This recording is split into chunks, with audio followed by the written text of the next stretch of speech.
Good evening, ladies and gentlemen, and welcome to GameStar TV for the Blizzard ANZ Heroes of the Storm qualifiers for Season 2. My name is Kit Fox. I will be your host for this evening and the remainder of the series. We've got a great team of casters and producers in tonight. Once again, we've got Skinny on the play-by-play. Vandy will be joining him in the analyst position. Crisis is the wizard behind the curtains. He is the producer. Evexium, he will be the community liaison, the community manager, and Aggro Tank is on marketing. Big shout out and a welcome to all the new teams and, of course, the old teams. Welcome back. If you have played before, we have got, quite a few teams that have registered this week. We've got 14 again, so another good showing from the ANZ region, coming in strong. Nomia, Lleyton, Hewitt Fan Club, Morton's List, Trump Sports, Ethereal Cat, The Bird Puncherinos, You're Off the Team, City Walk, Pogchamp, Mission Improbable, Onyx Esports, Daddy Disco, and the Concurlings. Onyx United and the Techno Wolves is the 14th team. We have got so much to get through tonight, ladies and gentlemen, but we know what you want. You want some games in your face right now, so we're going to give it to you. Plenty more news, info, and giveaways later on. Just a quick PSA. Proteus is allowed, but Zarya is banned due to a discovered bug. Any team using Zarya will forfeit tonight, but now it is time for Game 1. We're going to be bringing you the Lleyton Hewitt Fan Club versus Pogchamp on Dragonshire. So without further ado, it is time to dim the lights, run a bubble bath, and light a candle and let this man serenade you on your esports journey. It is Skimmy, and he is joined once again by Vandy. Oh, Kid Fox, more and more creative every single week. Hey guys, let's get it going. On Dragonshire, Vandy, how are you feeling about game number 1? Oh, yep. Dragonshire, one of my old personal favourites. We've seen a couple more maps during the rotation, but this will always be a favourite, especially for me. Absolutely. I love it for the rotations and the sort of the macro strategy behind it. Now, let's talk briefly about last week. We didn't actually have Dragonshire last week, so it's going to be a first to see how these teams come together. And on that same sentiment, these teams actually did not play each other last week. So in the terms of the standings, Lleyton Hewitt finished 4-1. Pogchamp went 2-3 for week 1. So it would suggest that Lleyton FC would have the slight advantage.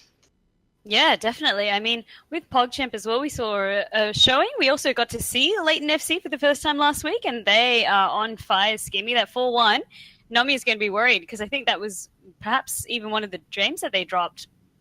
Absolutely. Yeah.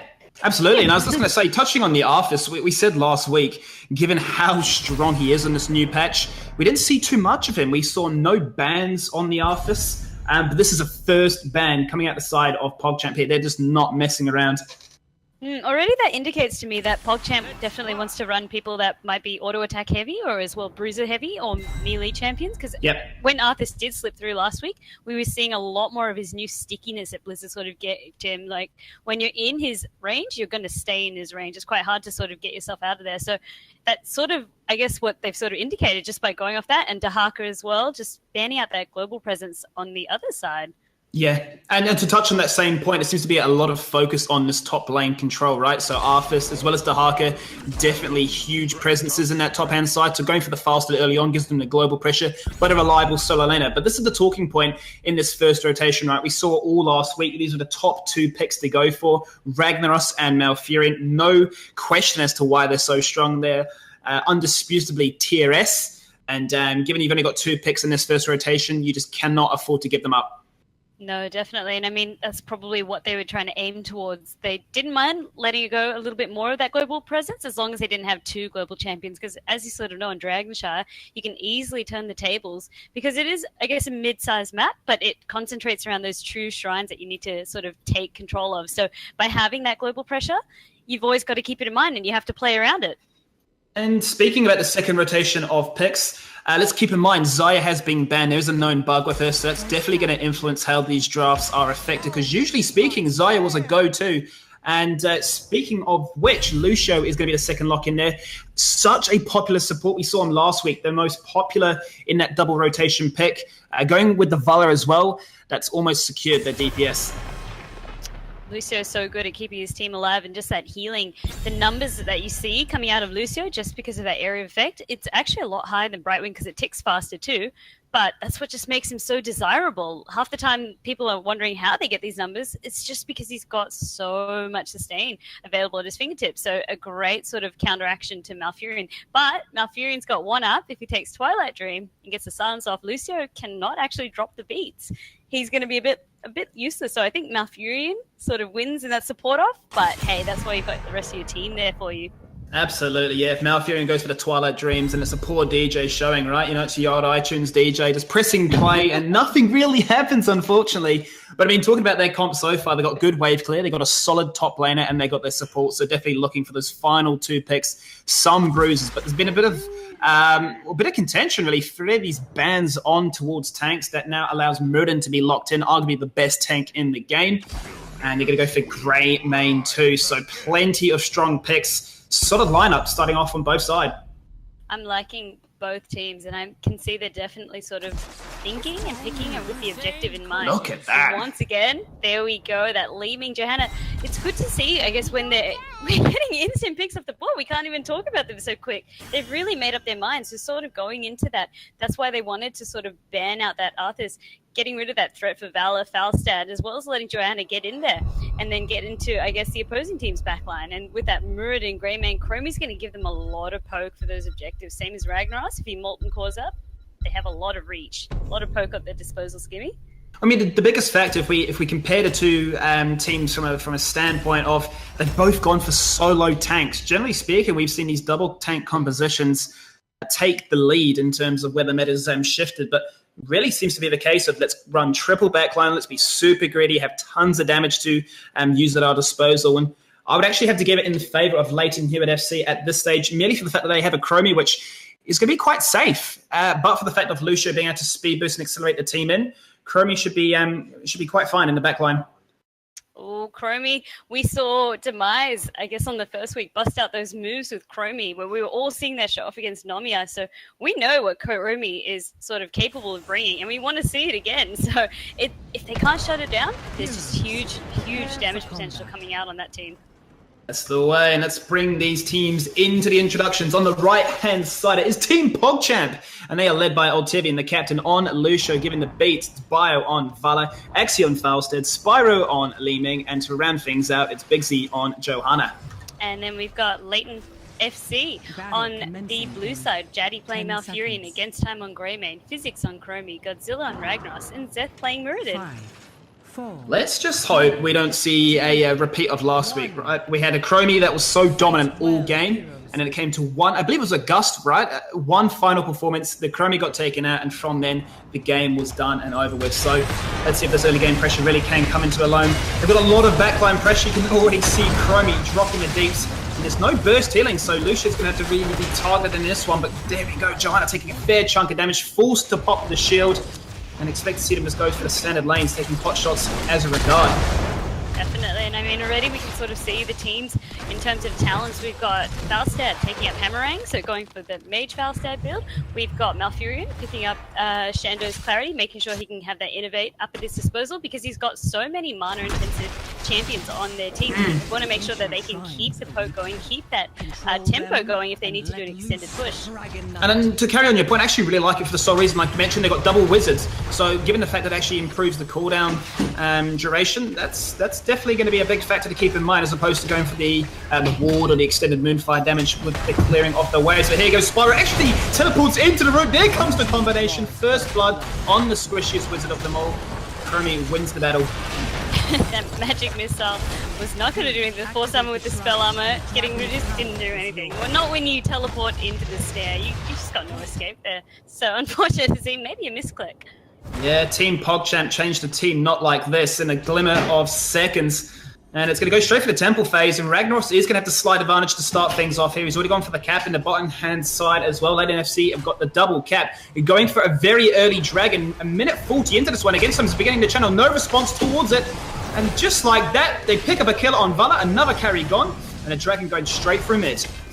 I just saw Lleyton FC as well. They were so, I guess, controlled in the way they did their shots just then because they were going to let physics get into it. And then against time's like, no, let me have it. You've got more poke. Once again, they're just thinking of their team comp inside, even when they're trying to take the Dragon Knight. Yes, they missed a couple of seconds, but they were like, there's no way that Pogchamp are in any position to take the shrines off us. We have those extended seconds to make this call.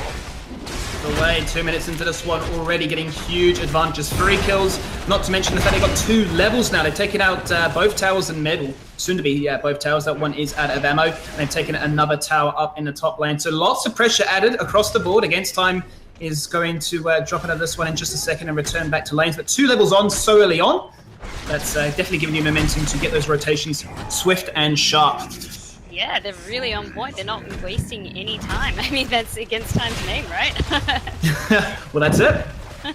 But it's good to see as well. Look at the positioning here. They're getting so aggressive with against time. He's wanting to pick off that foul stat, knowing that perhaps it's not the best idea with the fort still up, but it's showing that they're not afraid. They want to keep this level advantage, and they're putting a lot of pressure. Well, I like the fact that they're actually applying it to Falster. They're really bullying him out of the lane, really allowing him to, really persuading him to play a bit more defensively and not try and really utilize that global that they have, because that's the one thing that Lleyton FC do lack. But you can see straight away in the rotations through that V Bush in the mid lane. Oh, a huge attacking group. Once again, Bio does get the Vault this time. He's not going to drop to the Sandblast. Big C is doing his best to kill for the rest of the team, but they're just losing in the soak wars right now. A lot of pressure is being put in these other lanes, and they're relying heavily on this Falster to try and even that deficit. They are, but he's just a sitting duck with it. Godzilla with his rag is just really, once again, just bullying him out, just making sure that Falstad is not going to go anywhere. And if he does, he's not going to want to, he just doesn't want to come back to that lane. There's just so much pressure coming out. He's being pushed up to his fort. And, I mean, that's sort of signaling, then, that Pogchamp could perhaps do a gank on Ragnaros. It's not the most mobile of champions. It's just that their attention is just sort of, I guess, there's not a clear focus coming out from them right now. Well, looking at their the way they've been spec, they've gone for Falster, going for the old school mage build as opposed to the more conventional season marksman we tend to see. Valizy's also actually gone for an auto attack centric build so far with a level 4 Creed of the Hunt, which is rather uncommon. Generally speaking, you go for that multi-shot, tons of poking potential, but the utility. So from a standpoint of poke, that definitely seems to be the way they're going to have to try and engage and seek fights. Yep, they've got a lot of sustained damage, but they don't have the burst at their disposal. And also, once again, thinking of that Arthur span, so Pogchamp knew that they were going to probably go a lot more of an auto-attack sort of centric build on most of their heroes. So, interesting. It's good to see, though, immediately while the shrines are there, they've tried to capture this one. Whether they can hold it, I'm not sure if they're in position to. Not yet. Oh, just look at this, Van. It's disgusting. They go for another capture. They go with the slowing sands in the bot lane as they go for the shrine at the same time. But the squishy targets, false armor or not, you are going to get deleted. And like we mentioned, it's a burst composition up against a ton of sustained poke, and had to be really on time with their dodging of those skill shots. They do, and Steven's got his job cut out for him playing that Lucio, trying to get as much healing as seems possible, but in doing so, he might get taken out here.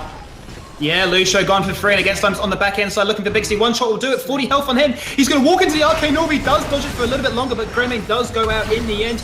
Mooden falling as well, so have Lleyton FC stayed around for just a little bit too long. Arcane Orb, fancy footwork there by the Druids. And they're just getting punished by all this poke now, Vandy. They are. I mean, we've got level 10 picked up as well by Lleyton FC. That's huge. And we've got, I guess, a lot of experience still for Pogchamp to catch up on. It's really going to be, I guess, coming down to whether they can hold off and see if we can get that later game coming out. The way things are going, we're seeing Lleyton FC, they're on fire, Stevie. They're really seizing every opportunity. Yeah, Lleyton FC definitely not playing this one calm and collected. They are going straight for the jugular, going straight for the win. Twilight Drain comes out, followed by Slowing Sands. This is Sword of Furious Smash, takes out Lucio, flipping him on the end. Stun does go for Bio, the Living Meteor finishes him off. That's 2 done straight away. Big C in the front with Zeph punching on in Avatar form. It's not going to be enough. Slowing Sands at the gate to try and prevent him. Oh, barrel just in time. And they're still not level 10, Vandy. This is so disastrous right now if you're on the side of Pogchamp.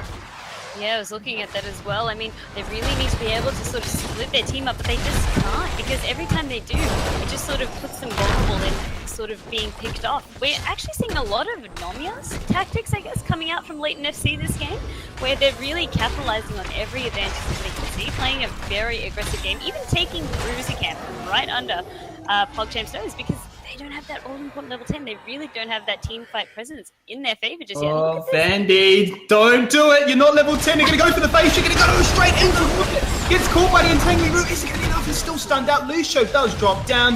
Zeth zoning now with the potential of the slumming sands. Try and collapse onto Vixie, but he is protected by that bottom full, and they're just going to stay snug as a bug around these golems, doing 3 damage against that full. Like you mentioned, without 10, they are in a dire situation. They need to hit that and need to try and even out this deficit. Oh, definitely, and I mean, getting baited by the siege camp as well. We saw Lleyton FC. Oh, Godzilla getting picked up. This is what they want. Oh, they're going to go for Zek if they can. It's going to be enough. The auto attack really shining on through there from Vala. They do pick up 2 consolation prizes, hitting level 10 as a result. The ultimates, they can now try and find the fight that they're after. And if they can try and collapse into physics, this would be huge. They got the speed boost from Lucio, collapsed on with the Rain of Vengeance, followed by the Disintegrate. Exactly what happened to Chromie there. Easy kills. Easy kills. All for days. But really, what? I mean, we're seeing a little bit of, I guess, confidence coming out from Lleyton FC. It's not necessarily a bad thing, but if they continue to make these mistakes, their deaths are worth so much more. We've immediately seen now the level deficit's looking a lot more even because they were able to pick up those kills. So was it worth it for Lleyton FC? Not quite. It was definitely worth it for Pogchamp, and they just need to make sure that they can capitalize, I guess, on these sort of overstays if they want to play this aggressively.